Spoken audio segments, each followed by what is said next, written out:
வருகிற 2026 சட்டசபை தேர்தலில் கூட்டணி தொடர்பான அனைத்து முடிவுகளையும் எடுக்கும் முழு அதிகாரம் கழக தலைவர் அவர்களுக்கு வழங்கி இச்செயற்குழு ஒப்புதல் அளிக்கிறது. வருகின்ற 2026 சட்டமன்ற தேர்தலை நம் வெற்றி தலைவர் அவர்களை முதலமைச்சர் வேட்பாளராக கொண்டு தமிழக வெற்றி கழகத்தின் தலைமையில் களம் காண வேண்டும் என்று தமிழ்நாட்டு மக்களின் சார்பாக கேட்டுக்கொள்கிறேன். ஜூலை மாதத்தில் கழக வாக்குச்சாவடி முகவர்கள் ஆலோசனை கூட்டங்களை நடத்துவது, ஜூலை மாதத்தில் இருந்து 2 கோடி கழக உறுப்பினர்களை சேர்க்கும் இலக்குடன் உறுப்பினர் சேர்க்கை முகாமை தீவிரப்படுத்துவது, கொள்கை விளக்க பொதுக்கூட்டங்களை 5 கழக மண்டலங்களால் 120 கழக மாவட்டங்கள் 12,500 கிளை கழகங்களில் ஜூலை மற்றும் ஆகஸ்ட் மாதங்களில் நடத்துவது.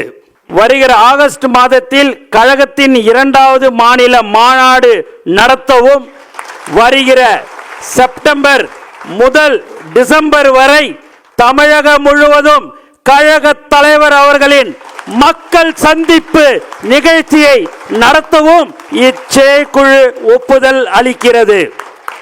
மேலும் வருகிற 2026 சட்டசபை தேர்தலில் கூட்டணி தொடர்பான அனைத்து முடிவுகளையும் எடுக்கும் முழு அதிகாரம் கழக தலைவர் அவர்களுக்கு வழங்கி இச்செயற்குழு ஒப்புதல் அளிக்கிறது.